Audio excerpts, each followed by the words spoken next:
Assalamu alaikum. Welcome to MTA International Studios in the United States of America. We are here in Los Angeles, California with Open Forum. And today we will be talking about technology, emerging trends in technology, whether if you've heard of these words or not, Internet of Things, big data, security, mobile phones. We have three great experts who are going to drill down and not only tell us what all those words mean, but actually how we can all participate in where in this new trends that are emerging. Starting on my right is Irfan Chaudhry, who's a principal programmer, principal program manager at Microsoft, and he's been there for 14 years. He's also the president of the Ahmadiyya Muslim Community Seattle chapter. He's a big Philadelphia Eagles football fan, right. And he has three kids, 14-year-old, a 12-year-old, and an 8-year-old. Welcome to the show. Thank you. Next we have Faisal Sohail, who's a managing director with CMEA Ventures. He's also the national director of commerce and trade for the Ahmadiyya Muslim Community USA. He's a big fan of cars, fast cars, soccer, and he has 4 kids, a 22-year-old, a 19-year-old, a 17-year-old, and a 14-year-old. Welcome to the show.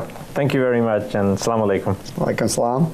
And at the far end, we have Salahuddin Chaudhry, who is a product manager for Google Maps at Google. He's recently married, a big basketball player and a snowboarder, and lives in Silicon Valley along with Faisal, and Irfan is in Seattle. Welcome to the show, everyone. Thank you so much. Thank you so much. So we're going to go through a series of different trends, and what we'll do is we'll ask one of you to frame it, and then others can jump in and kind of explain and kind of provide some context on why that's relevant to folks in our audience. We'll start with trends in the Internet of Things. Irfan, can you tell us what is the Internet of Things? Sure, absolutely. I'll do my best to try and provide a simplified explanation of what Internet of Things are. So if you think about it today, for example, this iPad or the smartphone in our pocket or our laptop, all of these devices are easily connected to the Internet.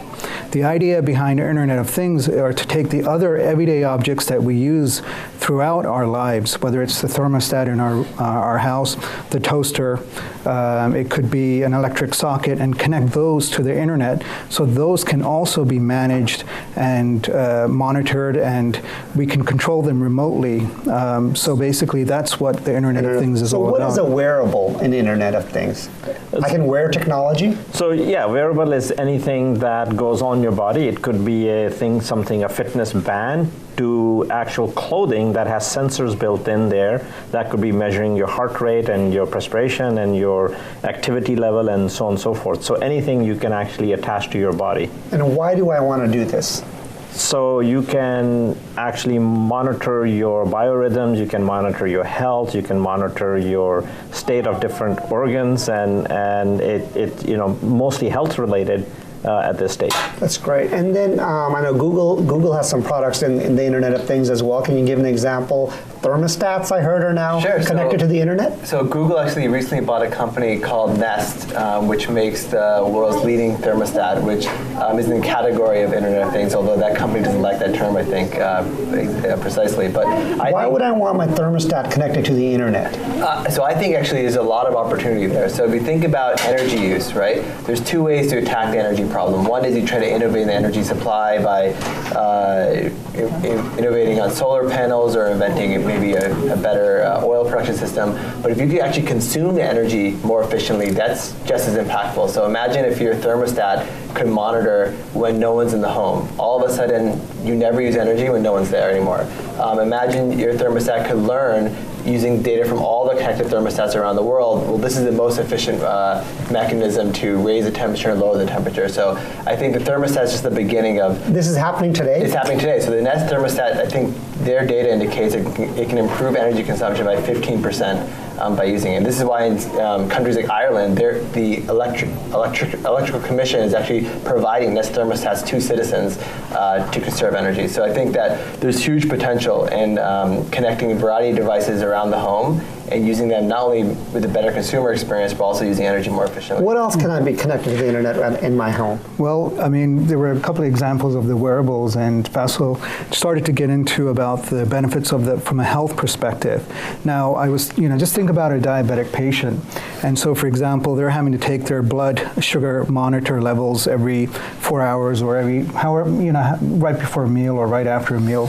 And think about it this way, that information could be then sent to their doctor, right? So that when the doctor walks into the office in the morning, they're seeing, hey, what was the sugar level for this given patient? And if they're extremely critical, they can, be more responsive to that. This can save lives. This can absolutely save lives. And the potential from a market perspective, opportunity for both consumers and entrepreneurs is huge from a healthcare Now, in perspective. my home, can you also change the door locks? Can you turn on my lights and turn off my lights? What else can you do? Faisal, are there other things in my home that can be changed? Absolutely. I think all nowadays you have biometric locks that are also controlled by the internet.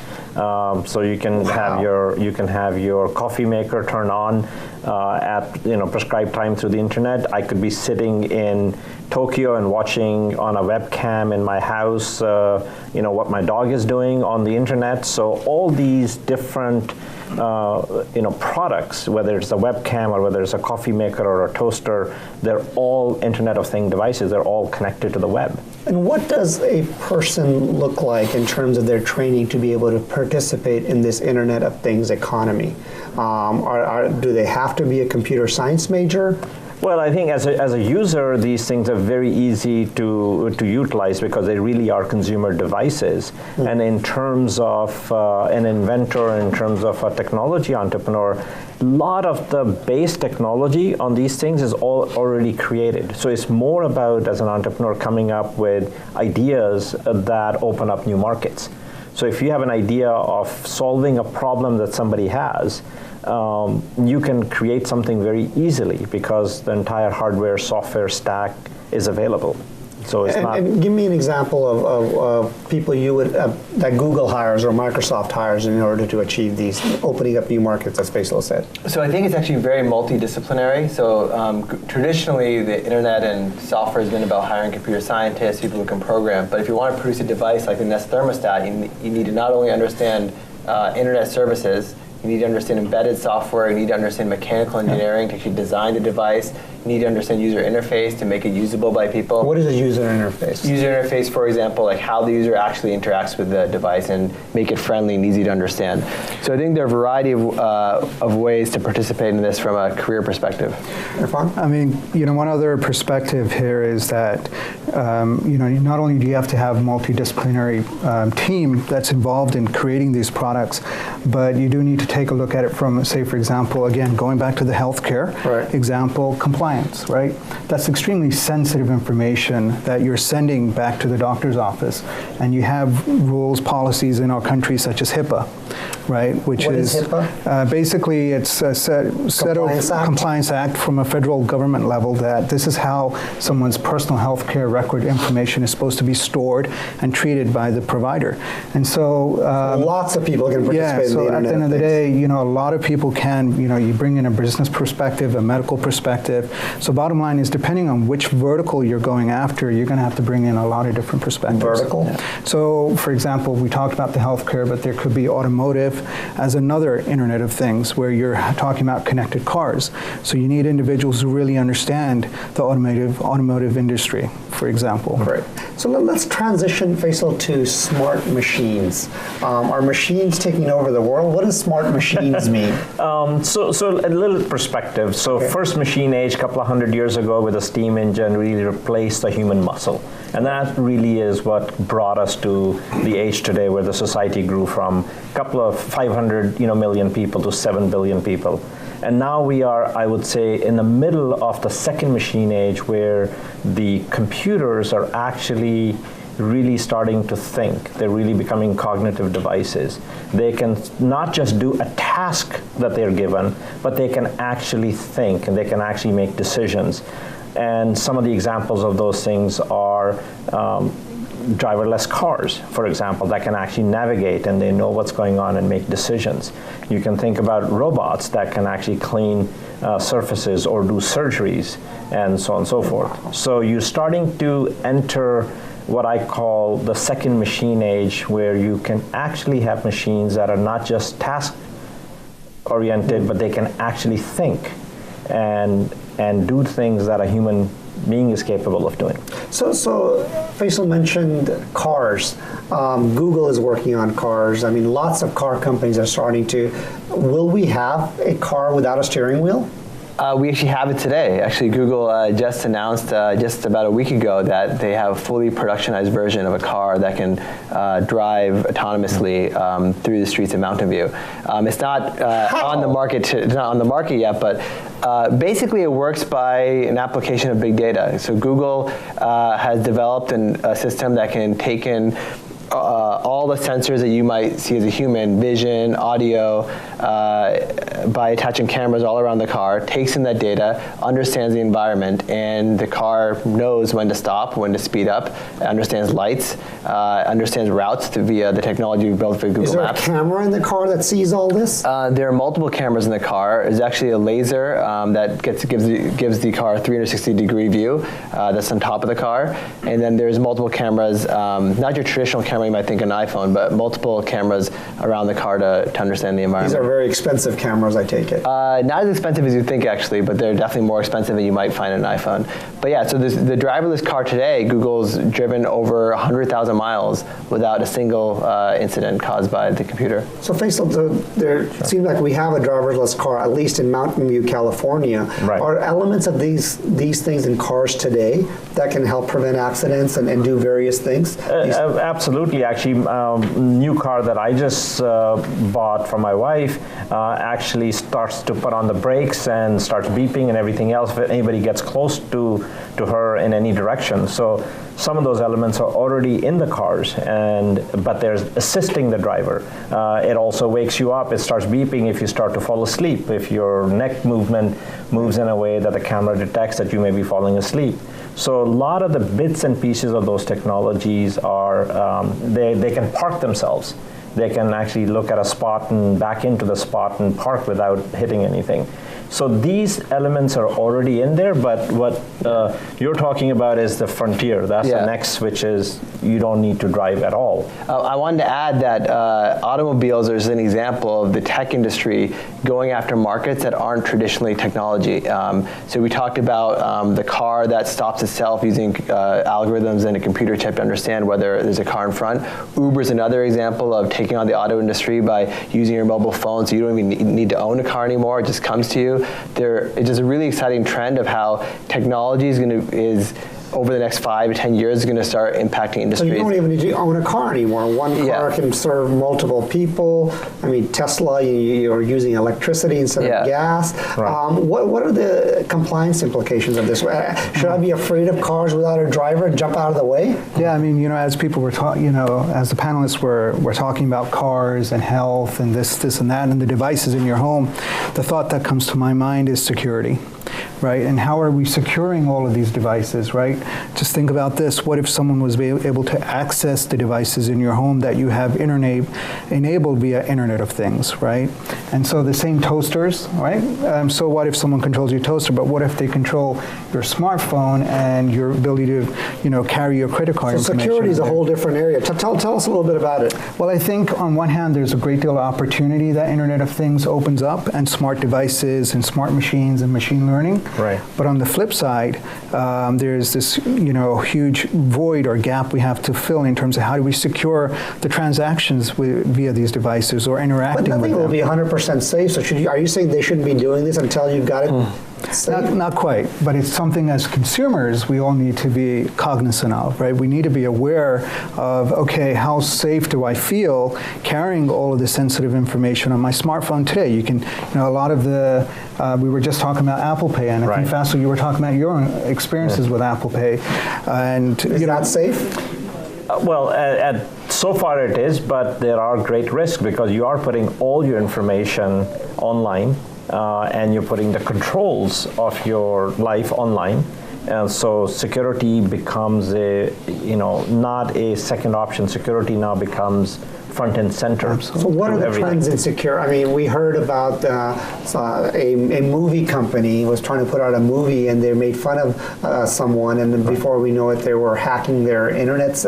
I mean, so there's some fears, but let's switch to the trends. What do you see in security that will help prevent all this and make me sleep safer at night with my thermostat? I think that's a massive opportunity in terms of trends, and that is not just securing data, but it's securing systems, it's securing the web, and it spans not just one personal and company's information, email systems.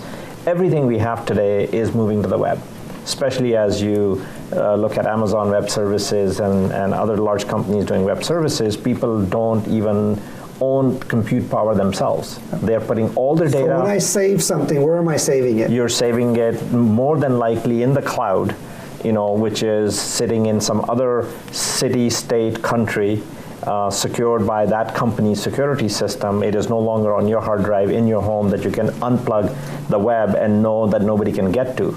It is online. I'd actually argue, though, this is kind of controversial, that cloud computing is great for security in many cases, right? Like, for example, your email, right?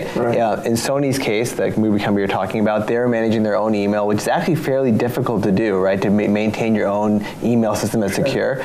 Many of us, we have our email either with Hotmail or with Gmail, which in many cases, which in many cases actually fairly secure, given that you have these incredibly talented companies that have built entire teams and systems to protect security. So I actually think that the trend you're going to see over the next 5 years is more and more companies say, it's not my business to manage security of my email and my data. I should trust that to the experts. Instead of me buying a gun, I just hire a security company who knows how to save. That's a great example. So I think that's it's kind of counterintuitive, but in some ways, storing your stuff in sort of vault it might be much better. Is this where Microsoft is going as well? Well, I think, I absolutely where, at Microsoft, Amazon, Google, they're all promoting their cloud services as consumer cloud services. So email cloud services are storing something away from my computer somewhere else. I would say it's more than storing. It's actually providing the ability to use software on any device at any given, for example,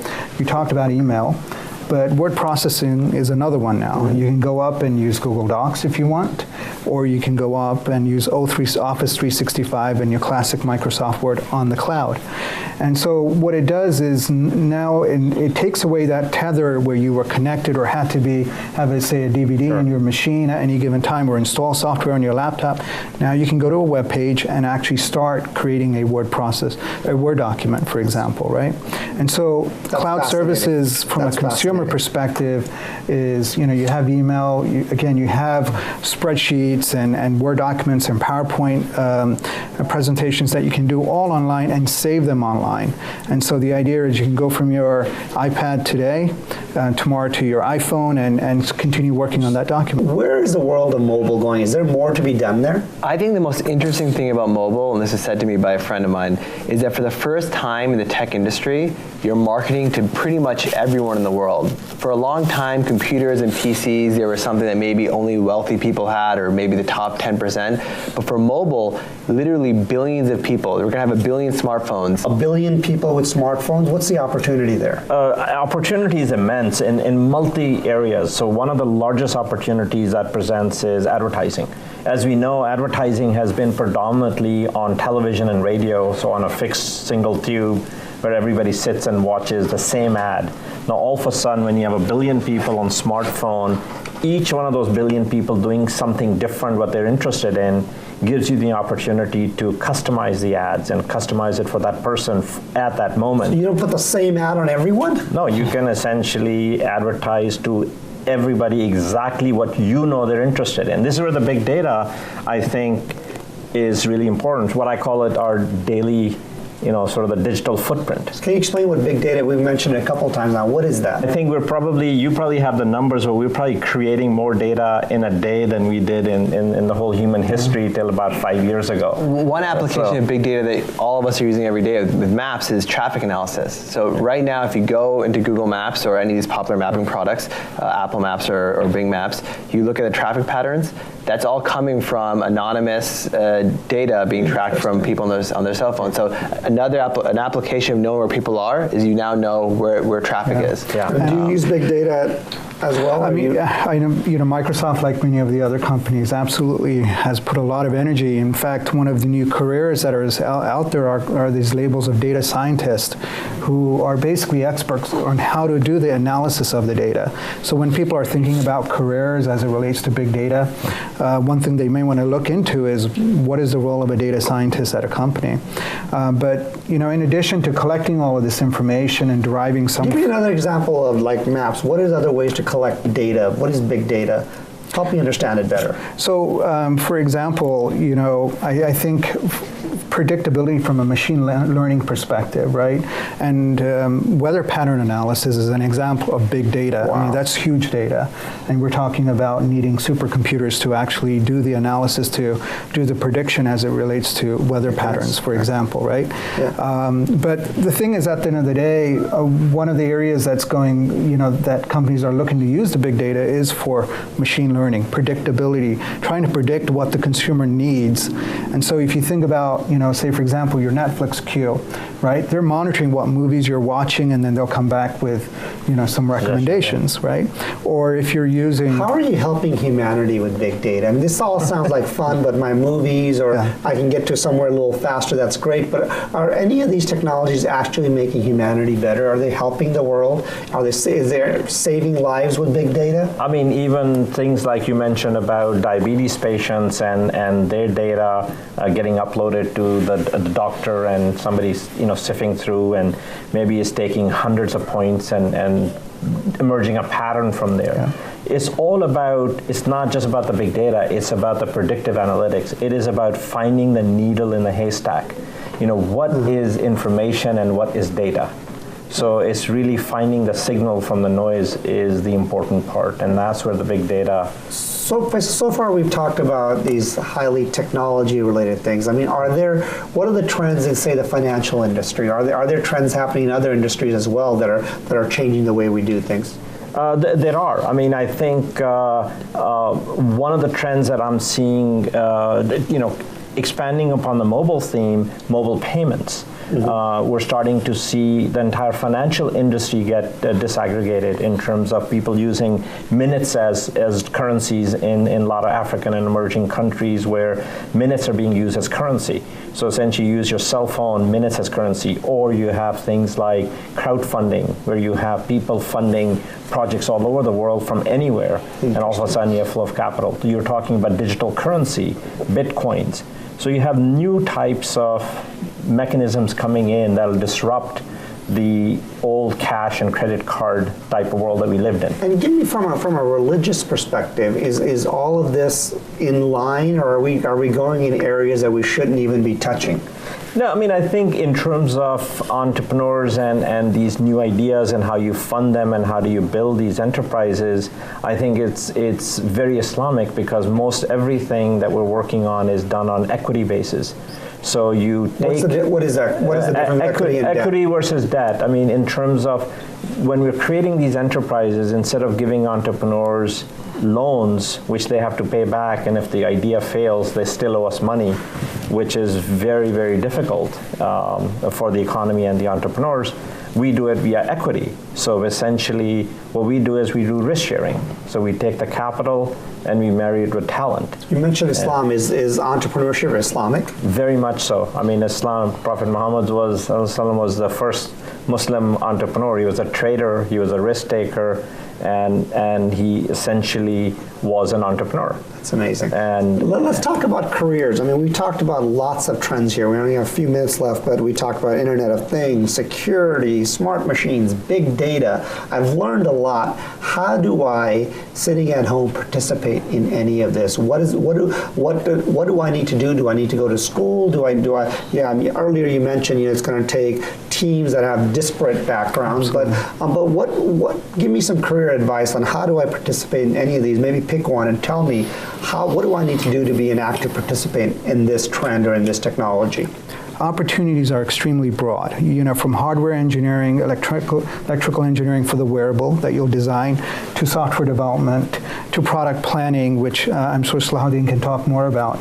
But at the end of the day, follow your passion, right? That is absolutely critical. In these areas. In any one of these areas. And the good news is it's a very broad opportunity base here for you to get involved with. We'll go with Salahuddin next. I think technology fundamentally is about making new things, and new things often come from science or engineering backgrounds. So if you're thinking about what to study in school, you're interested in technology or pushing new markets, my thing is all going to come from technology. So studying science, math, engineering is usually the STEM, science, technology, engineering, and math is a good way to go. What if I've already graduated from school? Can I go back and learn any of these things? Well, the great thing is that for many of these technologies, you're a consumer of them. Everybody is using smartphones. You can sort of become an expert on the consumer side and still participate in the advancement, either by providing feedback to companies, maybe joining the companies as a user advocate or something, or just benefiting from the technology, the proliferation of these technologies. That's amazing. Faisal, if you can take a different cut on this, I mean, you're also the National Director of Commerce and Trade. What are you doing about having the Ahmadi Muslim community members being able to participate in these, and talk about not only kids who are students not haven't gone into career yet, and also folks who are already in their careers. Sure. So the main thing we're working on as the national program is to essentially provide a couple of critical ingredients for people to be able to start their own businesses. So money is only one part of it. So essentially providing a platform where they can find investors to invest in their ideas is one. But more importantly, we're working on a platform that can connect mentors with the entrepreneurs. So essentially people who've been there, they have the experience, they can guide the young entrepreneurs. So if we can provide capital and mentorship together, then I think we really can help the people who are excited about starting and have the passion to start their own businesses. Then we'll allow them to hopefully succeed in their passion.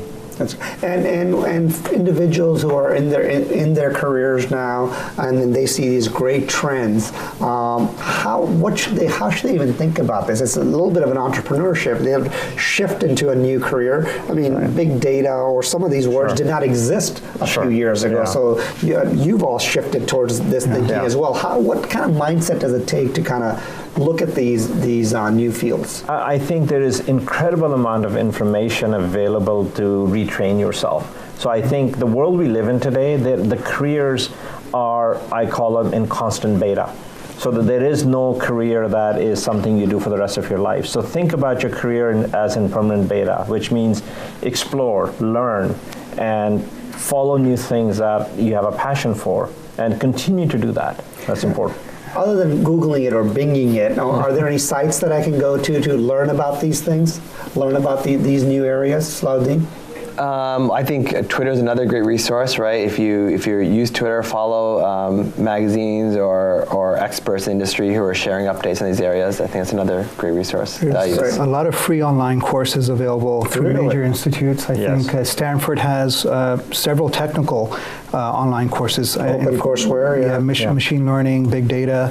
I think MIT has opened up several of its, So some of these are available off of YouTube, or you can go off to their actual university's website. I can sit at home and learn about all Another big thing to think about is in your own career, whether you're a doctor or you're in manufacturing, you should think about how to take these technologies and apply them to your workplace. Actually, that might be an opportunity for you to establish yourself as a innovative thinker in your own organization. So that's a bit where I was going with the passion. I mean, if you're passionate about finance, but don't necessarily have a degree in computer engineering, but you know how you can improve the consumer aspect or the consumer service. Well, thanks for being here. We've covered lots of areas from security to Internet of Things, smart machines, big data. This has been a show of Open Forum on technology trends. We learned about Internet of Things, big data, security, financial trends, and many, many others. I hope you can explore all these. You can go online. You can do it in various ways. This has been Open Forum from MTA International USA Studios